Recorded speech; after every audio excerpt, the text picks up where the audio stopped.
When you're not getting that many downloads and you're putting in a lot of effort, there's obviously going to be those days where you're kind of like, fuck, why am I bothering? What's it really going to matter if I skip a week when no one's really listening? My vision or mission with it was obviously to add value. So to me, if I was receiving one message, one email, one comment in person of like an episode adding value, then it served its purpose. Danny Kennedy, he's a guy that started on this personal brand journey, particularly in Australia when almost no one else was doing it. So we're going to learn a lot about personal brands, what's changed in that period of time, and here's some unbelievable insights about what this guy's doing, not just in creating, but how he's transforming that into his own life and business journey. If I was purely basing my level of output or effort off the return of that effort, I would have stopped 2017. And so I think when you can have the detachment to what it looks like now and stay in the embodiment of that future self, knowing that reality is going to be catching up to who you're being, not what you're doing, I think that's the game changer. So I just thought I'll just keep showing up. Inevitably, that compounding effort will pay off. Where were you looking for evidence that this was eventually going to work out, even if you were willing to wait that long? Yeah, actually, the aim is to add value, but ultimately the ones that are going to do well are the ones who are fucking good at what they do and consistent with their message. I've tried to just make it an extension of myself and an extension of the lessons that I've learned. And I know that's going to relate with certain people. And I don't really care who it relates with. It's more so like it will resonate with the people that it's meant to resonate with. Creating it from a pure sense of authenticity, and it'll find its audience and the audience will find you, and then some way you're connected in there. Danny Kennedy, welcome to Flow Zone. Thanks for having me, brother. You nailed the intro there. I'm impressed. That was definitely freestyle. Yeah, you've done well there. Speaking of freestyle, you've got a mad guest that I've seen, 360 the rapper. I've got a background in hip hop as well. It was kind of like my pre-entrepreneurial business journey. How did you get 360 on your pod? Mate, I just reached out. It's a pretty common theme amongst like some of the more notable guests I've had on the show. I talk about it a lot actually on the podcast. I literally just reach out via Instagram, and then if they respond, great. If not, then I usually just kind of put in my calendar like 3 to 6 months later to follow up. But Matt was good. He got back to me straight away. I think he obviously had a bit of some new music coming out, so he's pretty keen to jump on a few shows anyway. But we connected pretty quickly. Like I thoroughly enjoyed the conversation. Like I had an expectation that I was going to enjoy it, but it was a lot more enjoyable than what I was even expecting. He was really cool to chat with. There's really something in that. Like I think for my personal sort of journey with branding is like, you know, I've kind of made it in business, but then realized that during this brand era and I was sort of with dealer groups that didn't allow much sort of expansion beyond the rigid side of it, that I need to go on my own arc here. And it's been more of a plan of self-discovery than anything else. Yeah. But I think this is perception that you can only get great guests or have great connections if you're already at this sort of status. And that simplistic side of like, I just reached out, it's so direct. Mate, it's wild. Like I was chatting with a client the other day. Early on, I would say it was even easier because most people didn't even fucking know what a podcast was. So like if I look at some of the guests that I had in year one, when my skill set was at the absolute lowest, no business having some of these guests on, but most of them didn't even really know what it was, or there was just not many podcasts at all anyway. So, you know, you're kind of talking up the value that you're about to offer them, knowing that there's probably going to be about fucking 5 people listening to it.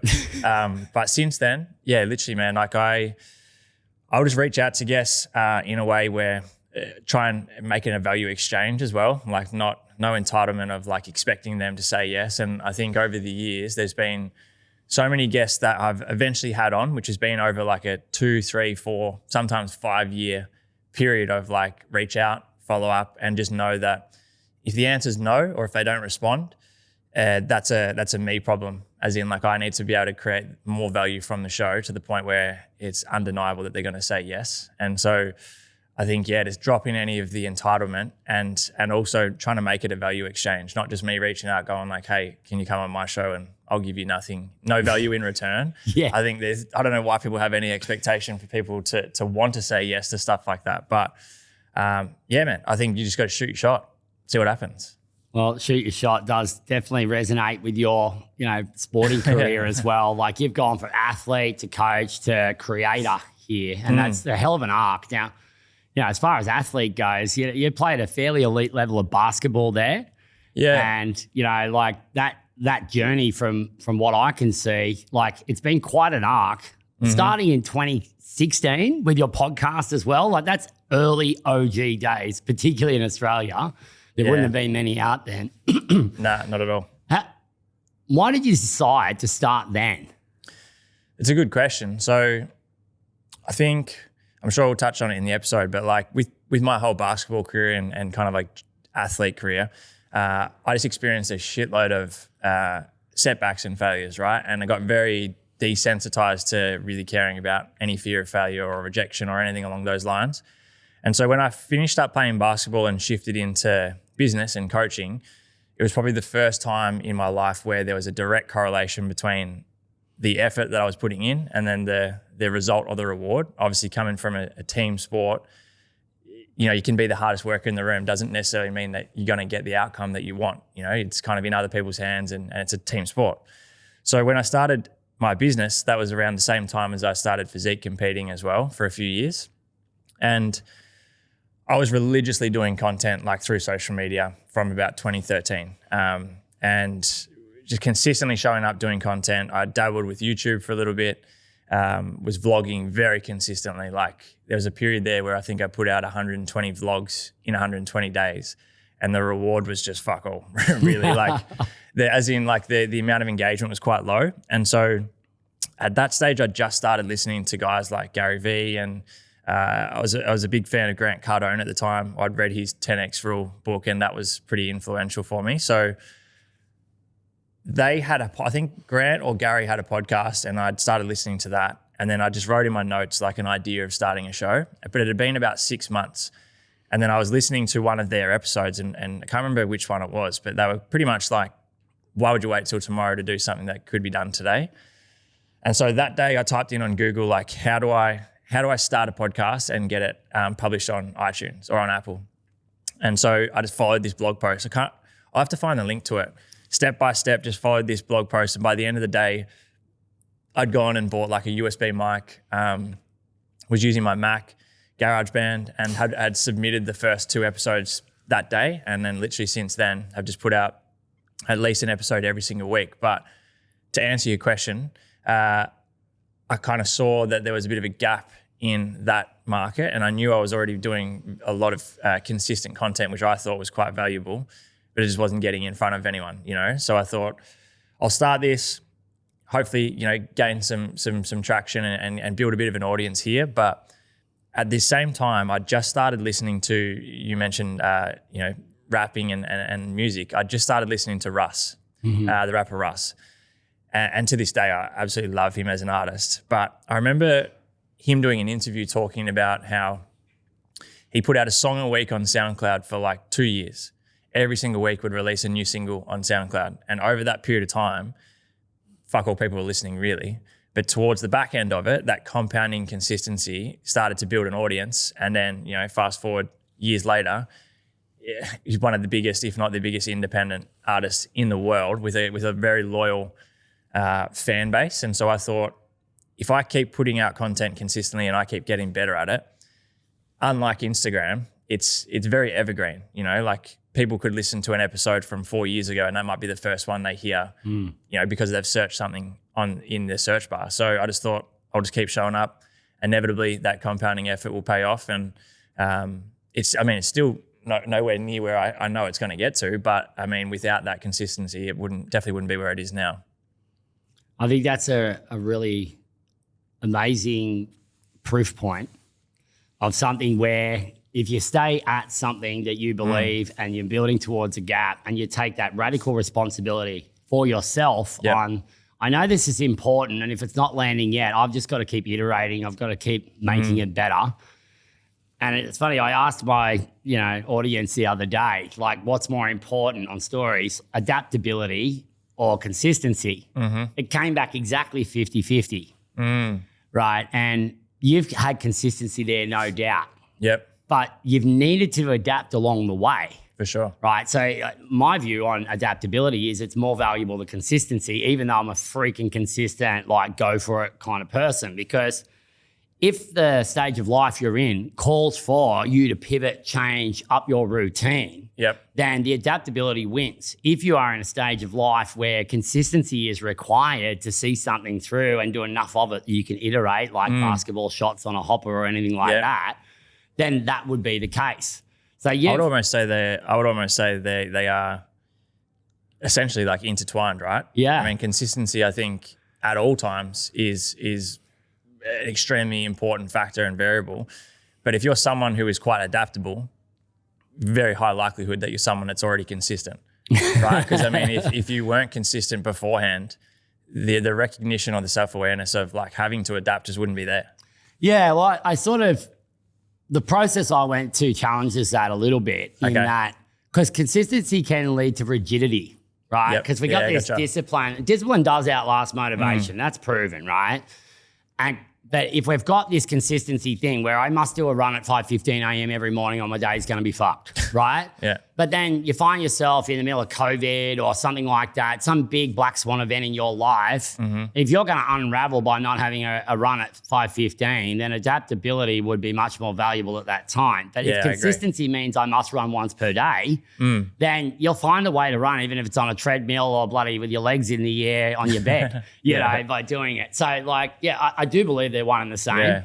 And I like either, I think, consistently adaptable. I think the other important bit of it too, like essentially around like what we're talking about, say the podcast, business, whatever, basketball, whatever it may be, is a detachment from like the instant outcome or like a detachment from like reacting to how shit is right now. Because I think, you know, when I talk to people about the pod, I'm like the first 3 years, fuck all downloads, right? Like, but it was an episode every week. And so if I was purely basing my level of output or effort off the return of that effort, I would have stopped in 2017, you know?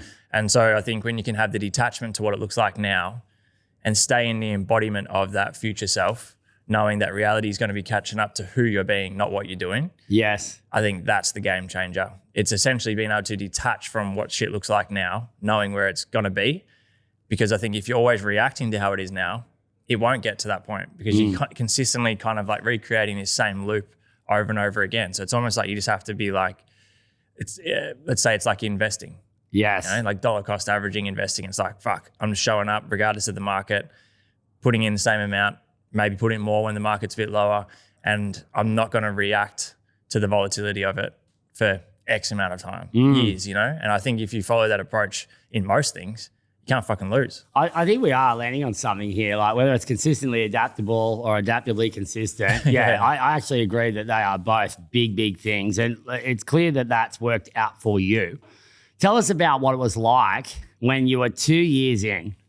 2 years in, 2016 to 2018, you've been doing a minimum of one episode a week. You've done 120 vlogs in a row at one point, and content was not easy to make then. Firstly, there was no one to model off other than like your Gary Vee's, like Turbo, Psycho, let's go. And I love him, don't get me wrong. You got fucking 20 people helping him out to get that amount of content out. Yeah. And like luckily that first book, I didn't hear his first one, Crush It. I ended up crushing it later, which is like 11 years later. And most of his stuff had proven to be right. And the stuff that wasn't was insignificant in the scheme of things. But tell us like what that was like when you're like 2 years in. Surely you would have had some doubts. Where were you looking for evidence that this was eventually going to work out, even if you were willing to wait that long? Yeah, there's a few things. I think right from the beginning, my vision or mission with it was obviously to add value. So to me, if I was receiving one message, one email, one comment in person of like an episode adding value, then it served its purpose. Obviously, you want as big an audience as possible, right? But it was serving its purpose, and that's all that really mattered. And I think the major factor, though, was, it sounds selfish, but like the benefit that I was getting. You know, as I said, I was so lucky and fortunate to be connecting with people that were broadening my, my awareness and exposing me to levels of growth and success in life that I hadn't experienced before. So if anything, even if no one was listening, like it was drastically improving my life and my business. And, you know, mentioned Gary Vee, like I early on did an interview with Mike Vacanti, if you remember, his first trainer. And, you know, a few months later, end up spending time with him in New York, just off the back of doing the pod. Same with Jordan Syat and a bunch of these guys. So I just saw the value, because before the pod, I had learnt the value from a mentor of like how important networking and relationship building was. So for me, at the very least, I was like getting to connect and build these relationships with people that I knew that if I continued to add value and nurture those relationships that, who knows what they lead to down the track. So, I mean, it's inevitable that obviously when you're not getting that many downloads and you're putting in a lot of effort, there's obviously going to be those days where you're kind of like, fuck, why am I bothering, or like if you've got a busy week and you still haven't recorded an episode, you're like, oh, what's it really going to matter if I skip a week when no one's really listening? But I think it's just continuing to come back to like that standard that you wanted to set for yourself and not waver from it. Yeah. Well, millions of downloads later, literally, you know, like the amount of downloads per month you're getting now, I've had some insights too, and it's pretty incredible. So, massive hats off to you there. Well, we're both wearing hats, we might as well do that. That little comment that you just made before about like, you kept going and I'm going to make it work.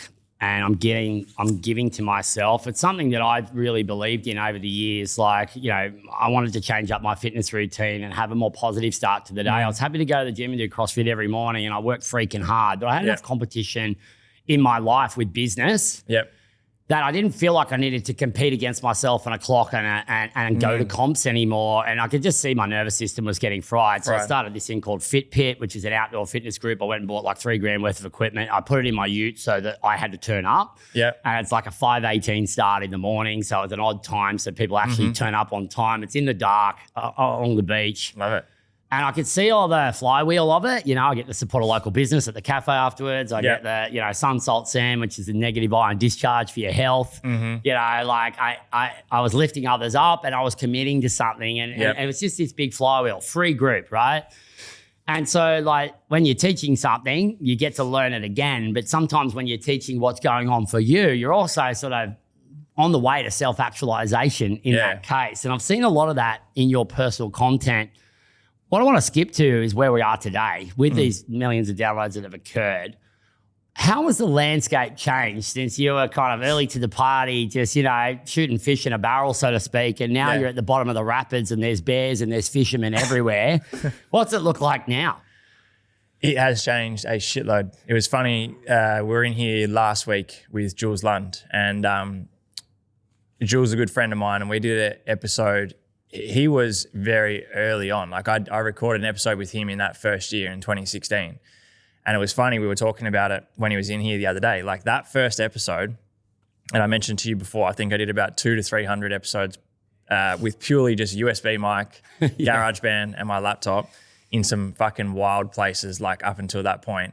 The first episode I did with Jules, we were sitting in his car in the underground car park with like one microphone on the glove box between us, just talking into the same mic.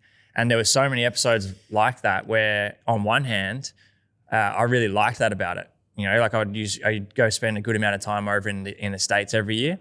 And to me, like being able to have my microphone with me and my laptop, knowing that at any point in time, realistically, I could just whip it out and record a really cool episode with someone without any fuss or without having to have any real preparation or production value or whatever. I really liked that. But it inevitably got to a point when podcasting started to expand a bit more where, you have to evolve with it or you'll get left behind, right? So, like if the comparison between being in a place like this, recording today in compared to, I remember early days, to make the sound quality really good, I'd record like the solo episodes literally under my fucking doona. Or like inside the cupboard or in my car again, because the sound quality was way better. So it's changed so much.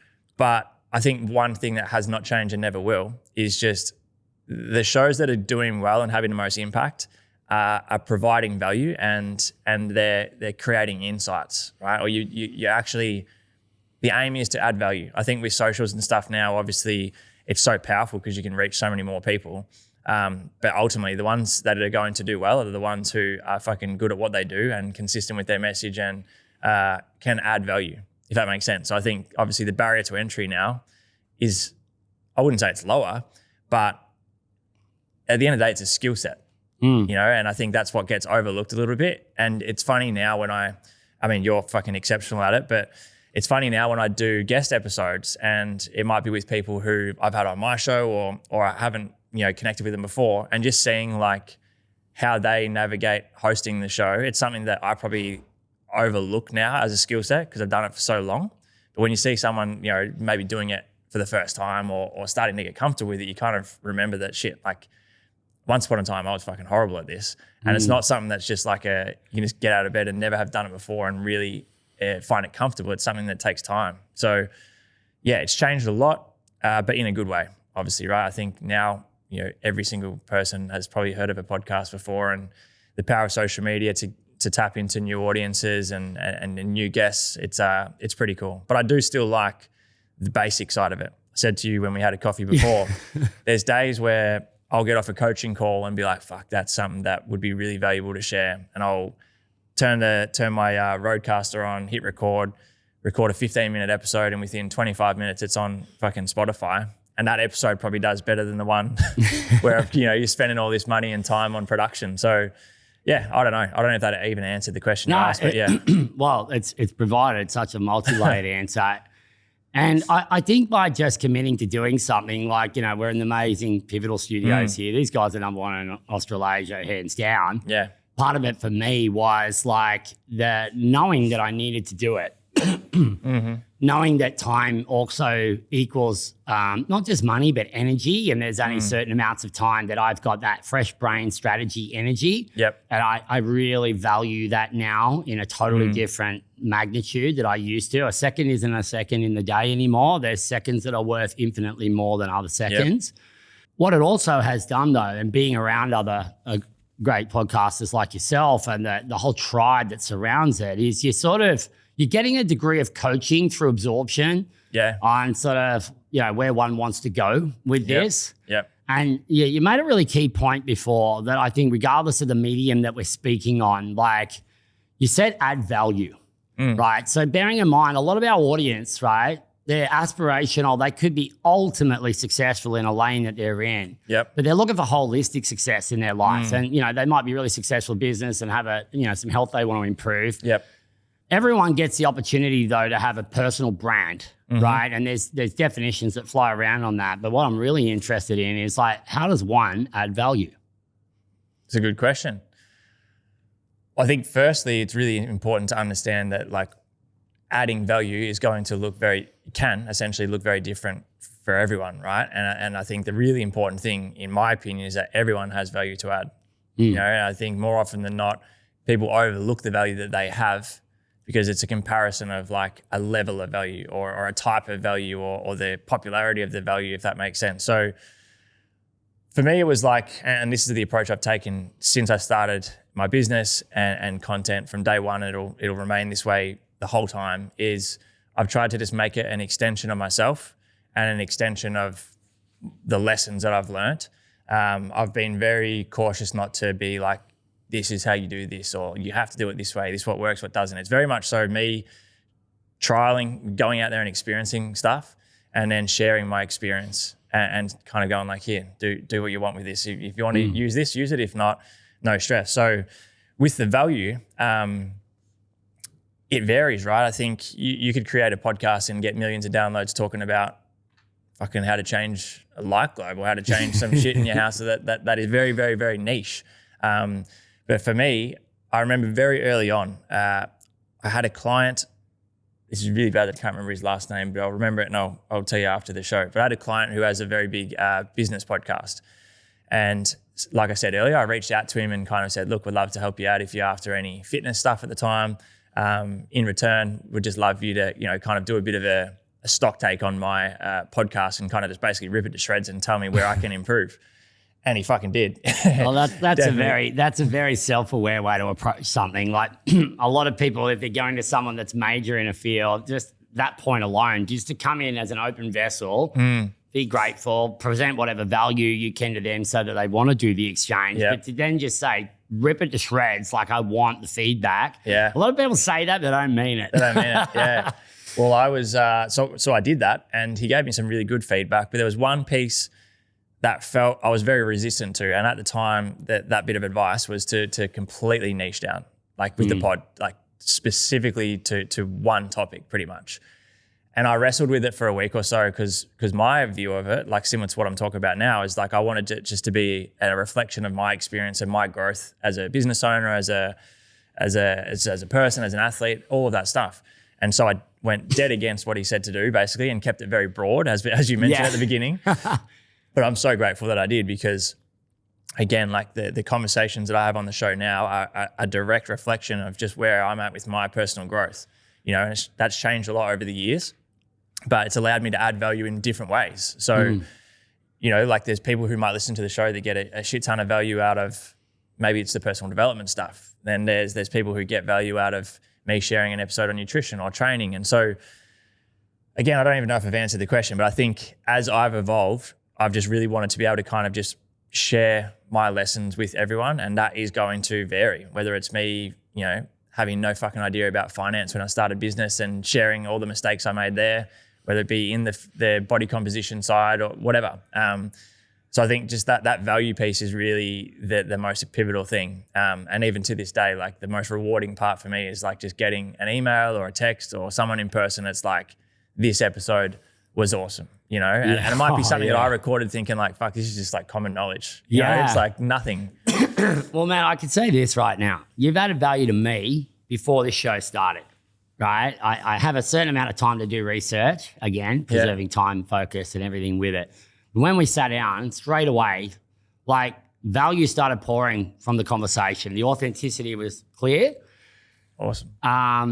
And, you know, a couple of those, you know, little lessons that came up, you know, like introducing me to Nathan Chan, who I've admired for a long time. Like, you know, we have a lot of synergies. You know, he's had one of the globally known, like brands for creating brands. Yep. Yeah, he hasn't created much of a personal brand yet. Yeah. But he's on that arc, like compared to, you know. Correct, yeah. And so for me, I was like feeling this rub of like, yeah, I've had all this success in business, but like I don't want that as an accolade or a badge of honor. I'm like, the audience I'm trying to find is more of me, but not exactly me, but just people who believe what I believe, people who can learn from what I've learned. And you are just pouring out things that you've shared, understood, and learned. So the lens of value and niching down, as you've just described it, like you can niche right down. It's not just about doing stuff like changing a light bulb. It's niching down in being authentic. Oh, yeah. Yeah, man. And I think that would be, in my opinion, like I said before, the value or the, I guess, the excitement of getting feedback around people saying they've received value from the show. Like, to be honest, probably one of the most impactful pieces of feedback is when I do connect with someone in person and they're like, oh, you're exactly the fucking same. Yeah. You know what I mean? And that's what I really wanted to do. I remember early days of the pod, at the beginning, it was the opposite, right, man? Fuck, should have seen this shit. Like there would be episodes where, solo episodes, I'd have the whole thing written in my notes and I would try and make it sound like I was just making it up on the spot and just, you know, I needed it to be perfect. And then there was one episode I was in the States and I was in Vegas and I hadn't uploaded an episode that week and I was like, shit, I got to get one done. And I was a few cocktails deep already, right? So I went back up to the room and I start recording this episode, half cut, and then the doorbell goes off. And so I've just gone, shit. I remember like literally saying in the episode, I'm like, oh, so hang on guys, I just got to go answer the door. And it was one of the staff bringing in another cocktail that I'd forgotten that I'd ordered. And I remember I kept all of that in the episode and published it, you know, and one of my best mates messaged me like that week and he's like, mate, that episode, he's like, that's it. He's like, that was the first episode where I feel like the real kind of authentic you has kind of shown, not because I was having a drink, but more so just because I didn't care about it being perfect. And so from that moment there, I doubled down on making sure that not only was my content relatable, but I wanted it to be just full authentic and just again, an extension of myself and not try and make it, you know, not do it for the purpose of trying to, you know, please anyone realistically. And I think that has been one of the biggest strengths. Like, yeah, again, now like when it's clients or people who listen to the pod, it's just like, you know, as you would know with long form content, people essentially feel like they get to know you because you're basically just having a conversation with them. Yeah. And so that's also helped me become so much better of a host and even guest on podcasts because it's just fully detached. I'm just like, you know, you very quickly kind of let go of all the, you know, pressure or whatever of trying to make it really good and just let it flow. And then that's when all the interviews started to get really good because before then Before then, it was like fucking 21 questions. Yeah. I'd have like all these questions here. You're just interviewing them. I wouldn't even be listening to your answer. I'm just thinking, fuck, don't fuck up the next question. You know? Yeah. Don't think about a blue tree. Yeah. Whatever you do, don't think about a blue tree. You're thinking about a fucking blue tree. Yeah, exactly right. So yeah, man, the authenticity side of things I think is invaluable, and more people need to lean into it, because more people think they need to be a certain way, where the magic is actually in, you know, who they are authentically by themselves. That comes with a level of responsibility too, right? With great power comes great responsibility. So like we all have the power to be authentic. I suppose if we add the value lens, how is this valuable to people? We've still got to develop the skill of being authentic in a way that it's worth people's time to absorb. Right. Yeah. And you've mentioned how much you've evolved over time in your delivery. So this is where I'm keen on some niche advice. What's something that you've changed or stopped doing in how you deliver your authentic messages compared to when you're like, fuck it, I'm going to be authentic, and you're sort of just rambling on a lot, and people are sitting through a lot of periods of time where you're not really connecting the dots or adding much value, but there's value in there. What's changed there? That's a really good question. I think just even more so like letting go of even more fucks about like how it's perceived, I think.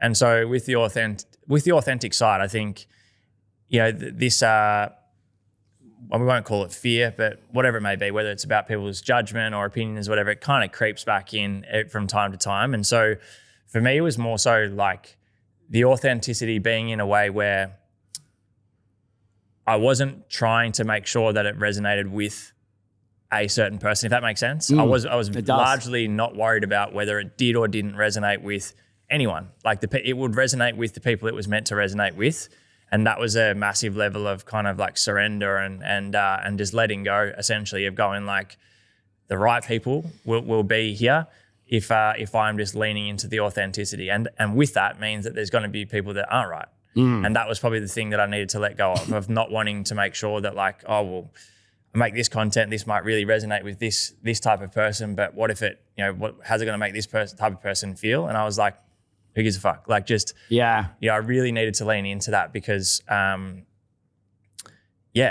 like I said, whether it be the business that comes in from that, whether it be the relationships you build, they're the ones that are meant to be there. Yeah. I actually think that, well, that's why I've asked you the question. I'm not coming from a place of already knowing and then just hoping you say the same answer, you know, and this is where I'm still learning from you right now. Like even making that comment before, like, you know, I've history in music, right? This cap is a Kangol, right? You know, you might Samuel L. Jackson and that wear them, but for me, this was my Kenny cap because my MC name's Kenny K, right? Yep. I used to wear the Kenny cap everywhere, front ways or back ways. Everyone fucking knew who Kenny K was because I was the only one wearing this hat. Oh, Earth Boy used to wear one as well, you know, who was in the herd and then his own artist.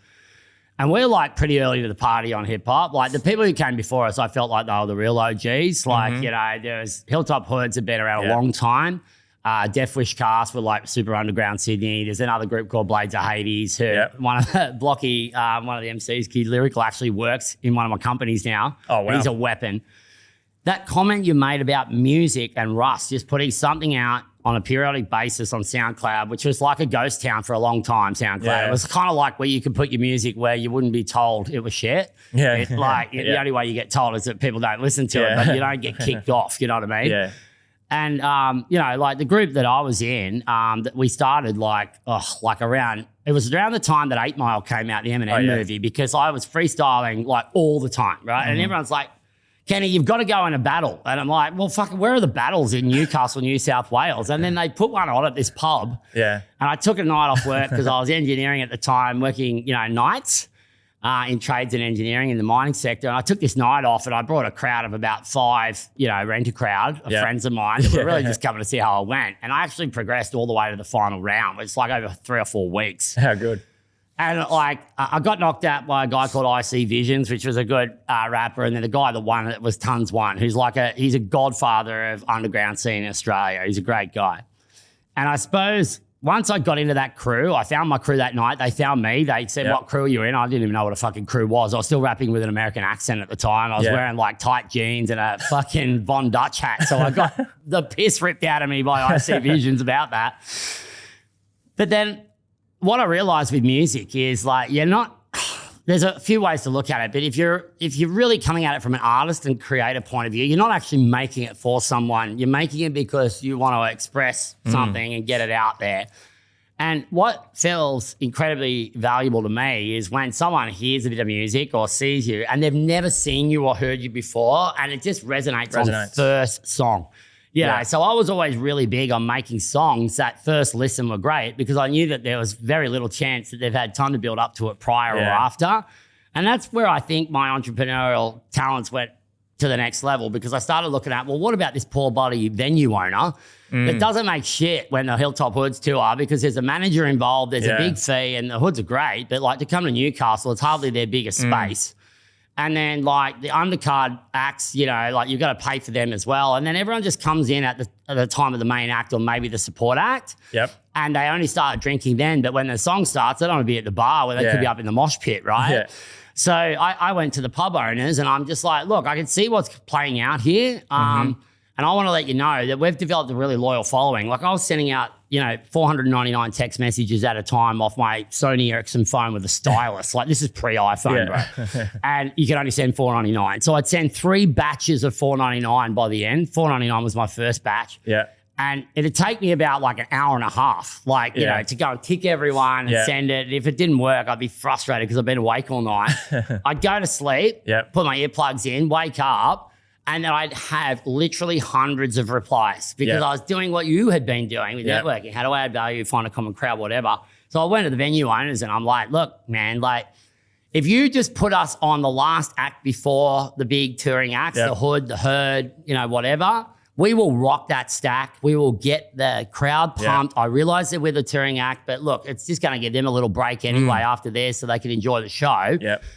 And if you couch it the right way, I will get people in there having schnitzels and beers early because I'll play pool with them, right? Yeah. I actually want to hang out with these guys. They're giving their time and I'm learning from them. And I was getting around with a clipboard looking like some sort of official crew. I wasn't. I was in the van. I'd taken names and email addresses of drunk people that they were happy to give, right? And I'm sending out these mobile phone numbers. I've still got them in my phone to this day, like 20,000 plus contacts, and a lot of them would have come from that.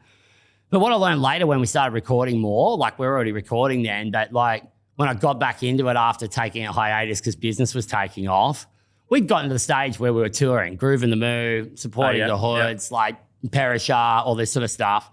And it was hard to step aside. But then when I really thought about it, I love the performance, but what I really loved was creating the music. I love it when a song goes from being an idea or a riff or a hum to then turning into something that's meaningful. And I'm pretty articulate in just how I speak usually. So to be able to get that onto a page, and then when production got easier in the last few years with cloud and everything, I start hearing that sound. I start making that chorus and I write the verses about what the chorus is about. I get that 60, 80% version back through whatever app we're using, Ableton, GarageBand, Logic, all of them, right? Pro Tools. I get it back and I press play and it still sounds like dog shit to everyone else, but I'm like, I can feel this song now. Yeah. And just knowing that, like I'm tingling thinking about it. Yeah. Right? So I think there's a bit of a lens there with the way that you're doing your creating. Yep. As in, creating it from a pure sense of authenticity, and it'll find its audience and the audience will find you, and then some way you're connected in there. Yeah. I essentially kind of look at it like, I know Gary Vee talks about this a lot, but it's essentially documenting, not creating, right? And that kind of is the creation, if that makes sense. Yeah. So like, I would not say that I'm a very creative person, in my opinion. That's right? interesting. Now, on one hand, I create a lot of shit, but I wouldn't say it's from a creative lens. It's more so from a reflection lens, if that makes sense, I guess. So like whether it's on social media content, whether it's a pod, whether it's emails, whatever it is, it's kind of just like, again, just documenting where I'm at with my own journey, knowing that it will resonate with certain people. And I think that's why the authenticity is so important, right? Because, even if you look at like the music, if you're trying to talk to, up and coming or potential artists, right? Yeah. The idea, or like what we think we should be doing, is trying to talk to like the top 1% because they're the ones that are going to, we want to get their respect or we want to be able to resonate with them. But it's like there is probably 1%, if that, of your audience that are there. The 99.9% of the rest of your audience is being there in the stage where you can fully relate. you know, where you can be really authentic and be like, even with body composition stuff, it's like, you know, I had a fucked relationship with food for a long period of time and training, overtraining, under-eating. And so when I'm talking about it on the pod, it's not like I've just, you know, searched up on ChatGPT, hey, what are some of the common things of like how people feel when they have an eating disorder or whatever. It's like, no, I'm just talking about it from my experience. Yeah. And I know that's going to relate with certain people. And I don't really care who it relates with. It's more so like it will resonate with the people that it's meant to resonate with. Yeah, that's very pure. And like, yeah, that part you've said about where they are at and where you're at. And, you know, like if people are experiencing things that you are right now or have just recently, I think that's the stepping stone we need. Like I talk about this a lot. If you want to engineer an outcome, like, you know, like Covey says, start with the end in mind, right? Yep. So there's the end.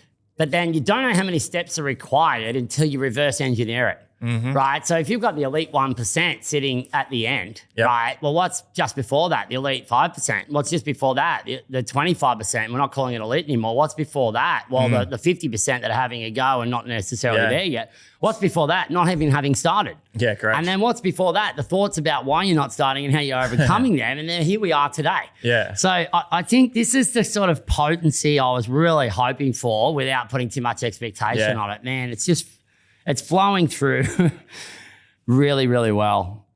What are your thoughts on that sort of angle of reverse engineering and just doing it from where you're at? Yeah, I think it's super important. I was even having this conversation with someone the other day around, it was around mentoring, around like business coaching.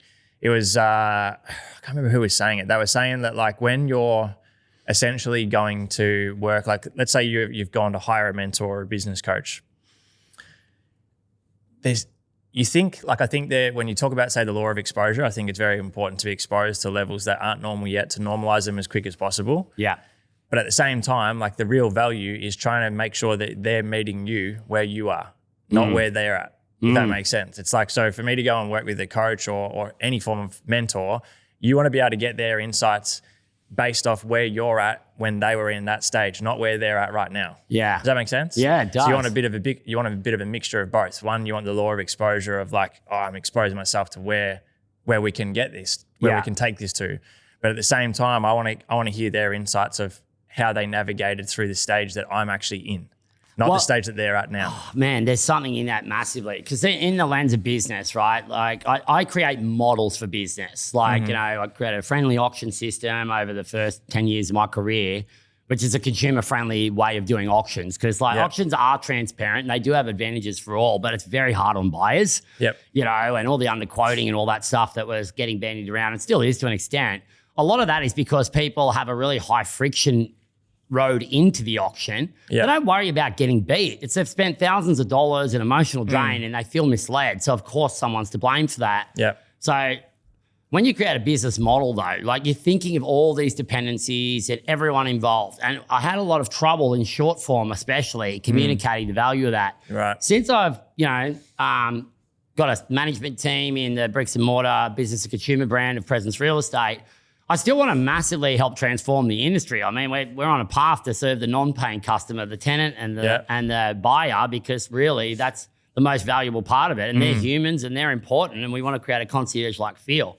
But in doing that, if I'm leaving it long periods of time before I'm communicating that, I don't know what's resonating. And by the time I've built it, it's kind of over. Like, you know, people have moved on with other options. So what I've found since doing lots more piece to camera, short, medium, the stuff that resonates with people is completely different than what I thought it would have been. What you thought. Yeah, and it's just so helpful because they're already an audience that we have a relationship. Yeah. And, you know, I get exposed to more audience as they perform, but like it's really great to be getting this like safe testing group. Yeah, you've already got the trust there. Yeah, so like, you know, this has flown really well. And I mean, flown as in flying and also it's been flowing. Love part of flow zone. And because of our time constraints we've got here, we want to sort of honor the listener and viewers here so that they can know that these pods are usually within an hour, usually 45.